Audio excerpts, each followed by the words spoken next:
अस्मद्गुरुपरमगुरून् यतिवरपूर्णो सयामुनं रामं पद्माक्षनाथषडजित्सेने शरमारमापतीन् वन्दे वन्दे बृन्दावनचरं वल्लवीजनवल्लभं जयन्ती सम्भवं धाम वैजयन्ती विभूषणं श्रीमान् वेङ्कटनाथार्य कवितार्केकेसरी वेदान्ताचार्यवर्यो मे सन्निधत्तां सदा हृदि இந்த உத்தர கிருத்தியத்தை எம்பெருமான் ஆச்சாரிய முகேன எம்பெருமான் தான் ஆச்சாரியனா வந்து நமக்கு சாக்ஷான் நாராயணோ தேவஹா கிருத்வா மர்த்தியமயந்தனும் மக்னான் உத்தரத்தே லோகான் காருண்யா சாஸ்திரபாணினா அப்படின்னு சாஸ்திரமாகிற கையை கொடுத்து அவனுடைய கருணையினால் நம்மலாம் உத்தரிப்பிக்கிறான். அதுக்கு அவன் வந்து இந்த மனுஷ சரீரம் உள்ள ஆச்சாரியனா அவன் தான் வந்து அனுகிரகிக்கிறான். அதனால் அந்த ஆச்சாரியனிடத்தில் நாம் கிருத்தஜதையின மாதிரி நாம் இங்கே இருக்கிற காலத்தில் இப்படி எம்பெருமானுக்கு நல்வழியில் கைங்கரியத்தை பண்ணிட்டு இந்த சரீரம் புண்ணிய பாபகிருத்தமான சரீரமாக இருந்தால் கூட அதில் நல்லபடியாக பெருமாள் பகவத் கைங்கரியத்தை பண்ணிட்டு இந்த காலத்தை தெரித்தெழுதி வாசித்தும் கேட்டும் வணங்கி வழிபட்டும் பூசித்தும் போக்கினேன் போதுன்னு ஆரம்பித்தார். அந்த மாதிரி பண்ணுறதுக்கு அந்த ஆச்சாரியனுடைய அருள் ஆச்சாரிய ரூபேன பெருமாள் வந்து பண்ணுறதுனால அந்த ஆச்சாரியனிடத்தில் நாம் கிருத்தஜத்தையை தெரிவிக்கணும், கிருத்தஜனாக இருக்கணும்னு சொல்லப்பட்டது. இதுக்கப்புறம் அப்படி அனுகிரகிக்கக்கூடியவன் யார்? அந்த எம்பெருமான் தான். அதனால் அவன் எப்படிப்பட்டவனாக இருக்கான்னா ஆச்சாரியன் இங்கே பிரதான காரணமாக இருக்கான் இந்த உத்தர கிருத்தியத்துக்கு. ஆனால் பொதுவிலேயே சாதாரணமான பிரதான காரணம் யாருன்னா எம்பெருமான். எம்பெருமான்னா சாட்சாத் எம்பெருமானுடைய தசையிலே, அதாவது ஆச்சாரிய அவதாரம்லாம் இல்லாமல் ஆச்சாரியனாவெல்லாம் வர அவனுடைய சங்கல்பத்தினால தான் நாமும் இப்படி அனாதி காலமாக பத்தனாக இருந்தோம். இன்றைக்கி வந்து பிரபன்னனா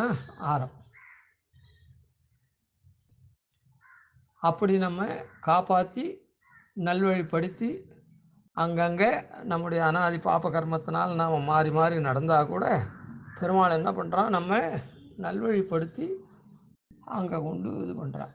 இப்படி ஆச்சாரியனால் நாம் அனுகிரகிக்கப்பட்டமே ஆச்சாரிய வத்தையா முக்தவ் அப்படின்னு ஆச்சாரியனை பெற்றதுனால நாம் மோட்சத்தை பெறுறோம்.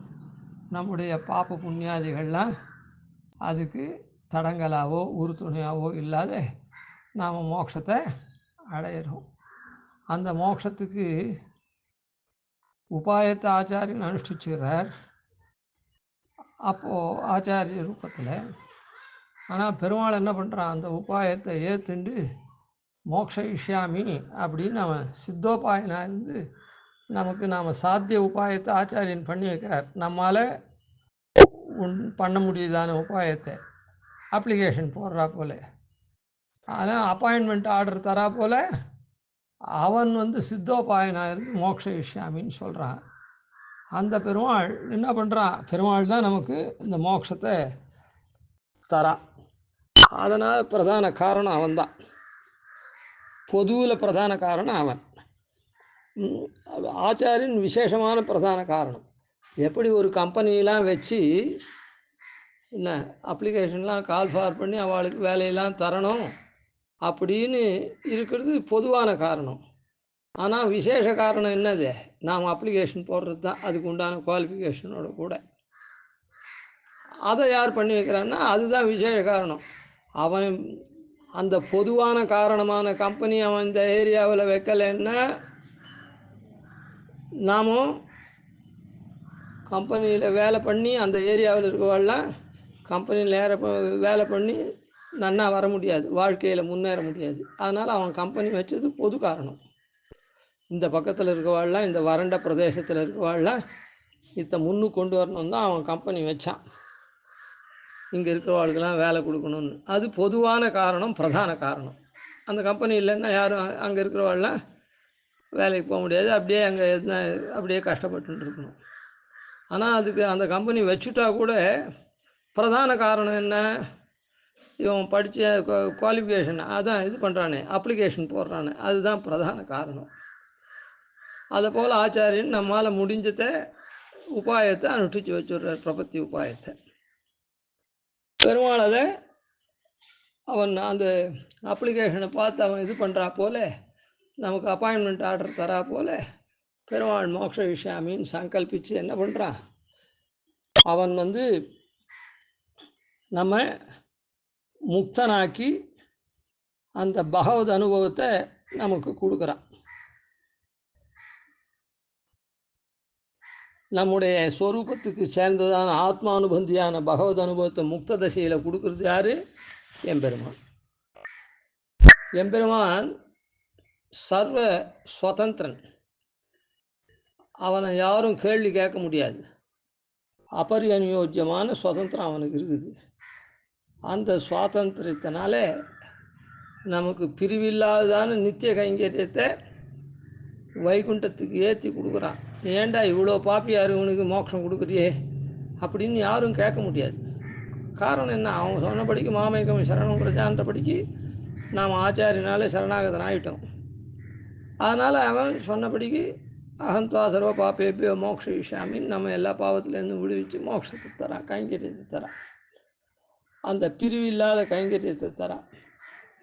அது தரத்துக்கு இவன் என்ன பண்ணுறான், நம்முடைய பாப்பங்கள்லாம் ஒழித்து இங்கிருந்து சூரிய மண்டலத்வாரா அர்ச்சிராஜ் மார்க்கத்தில் போகணும். அதை அவன் தான் பண்ணி வைக்கிறான். இருளகற்று மெரிகதிரோன் மண்டலத்தூடேற்றி வைத்து ஏணி வாங்கி. இருளகற்று மெரிகதிரோன், சூரியன் இருக்கானே, இருளெலாம் போகக்கூடிய அந்த மண்டலத்தோட ஏற்றி வைத்து ஏணி வாங்கி அப்படின்னு சொல்லியிருக்கார் ஆழ்வார். சாஸ்திரங்கள்லாம் சொல்லியிருக்கு அது ஆழ்வார். அதனால் இப்படி சூரிய ரஷ்மி வழியாக நம்ம இந்த ஆத்மாவை வைகுண்ட லோகத்துக்கு போகும்படி பண்ணுறான். இந்த இது இருக்க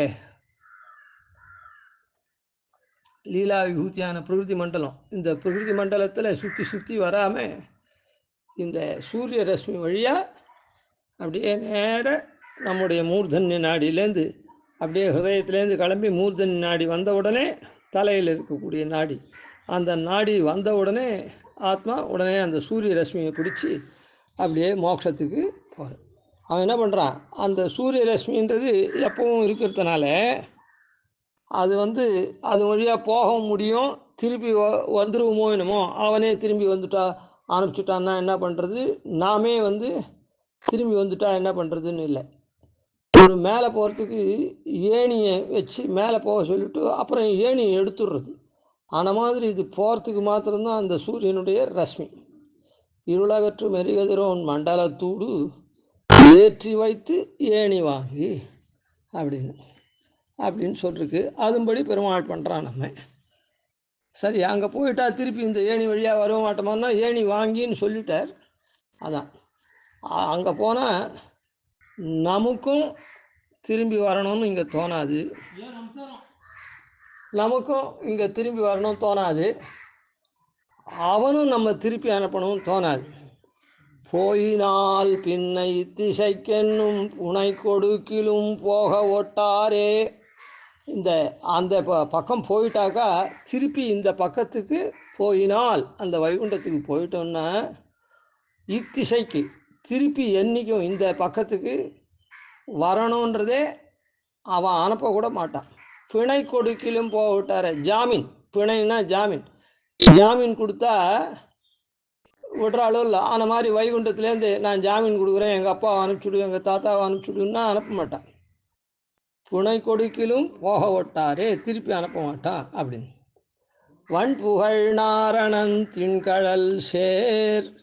அந்த வன்புகழ் நாரணன் திண்கழல் அவனுடைய திருடமான கழல், அவனுடைய புகழ் என்ன அப்படின்னு சொன்னால் ஆசிரித்தாலே கைவிடாத புகழ்.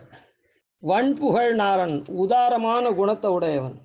என்ன உதாரம்? யார் திருவடியை ஆசிரியித்தாலோ அவளை திருப்பி அதை ஆசிரியித்தவாள் எவ்வளோ எம்மா பாவியே இருக்கும் அப்படின்னு எவ்வளோ பாபம் பண்ணியிருந்தாலும் தன்னை ஆசிரியிச்சுட்டா அவளை அப்படியே ஏற்றுக்கொள்ளக்கூடியவன், அவளுக்கு மோட்சாந்த ஐஸ்வர்யத்தை கொடுக்கக்கூடிய, அதுதான் அவனுடைய புகழ். அப்படிப்பட்டதான திருடமான கழல் அந்த திருவடியை பிடிச்சிட்டோன்னா அதுக்கப்புறம் நாம் விடுபடவே மாட்டோம். அச்சுதா நழுவவே விட மாட்டான். அப்படிப்பட்ட புகழ். இதுக்காக அவன் என்ன பண்ணுறான்? இன்றைக்கி தாங்க நாம் பிரபத்தி பண்ணியிருக்கோம். இத்தனை வருஷமாக எவ்வளோ பல கோடி பிறவிகள் எடுத்திருக்கோம். ஜன்ம ஜன்மாந்தரங்காத்து அடியார்களை கொண்டு போய் தன்ம பெருத்தி தன் தாளினை கீழ் கொள்ளும் அப்பன். ஜன்ம ஜன்மாந்தரம், ஒரு ஜன்மா இல்லை, பல ஜன்மாக்கள், பல கோடி ஜன்மாக்கள் நாம் பிறவி.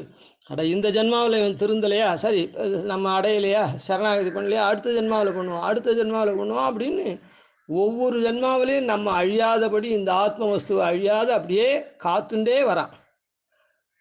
பல பிறவிகள் தந்துட்டே வரான்.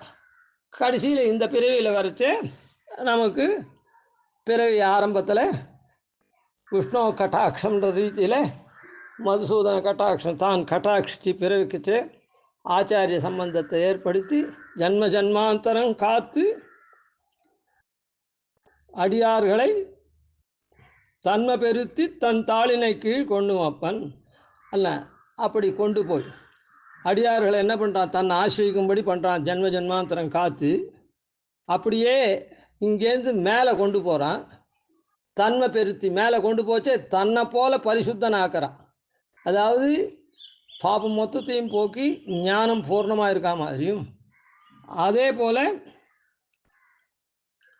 இதுவும் குணாஷ்டகமும் நமக்கு வந்து அப்படியே தாளினை கீழ் கொள்ளும் அப்பன். ஏன்னா தன்னை போல் ஆகிட்டதுனால அவனோடு இருக்கிறதுக்கு நமக்கு எந்த விதமான குறைச்சலும் இல்லை. அதனால் தன்னுடைய திருவடி கீழையே அவன் வந்து நம்ம கைங்கரியம் கொள்ளக்கூடியவனாக இருக்கான். தன் தாளினைக்கு சேர்த்து அவன் செய்யும் சேமத்தை அது என்ன பண்ணுறான்? தன் தாளினை கீழ் வச்சு சில பேர்லாம் என்ன பண்ணுவான்? வேலை கொடுப்பான், அது பண்ணுவான், எம்ப்ளாயியை சேர்த்துருவான், ஆனால் ரொம்ப டார்ச்சர் பண்ணுவான். அப்படிலாம் இல்லாமல் தன் தாளினைக்கு கொள்ளும் அப்பன், தன் தாளினைக்கு சேர்த்து அவன் செய்யும் சேமத்தை அவன் என்ன பண்ணுறான்? க்ஷேமத்தை ஆள்றான். க்ஷேமம்னா என்ன அர்த்தம்? இருக்கிறது அப்படியே காப்பாற்றுறான். அங்கே என்ன இருக்குது?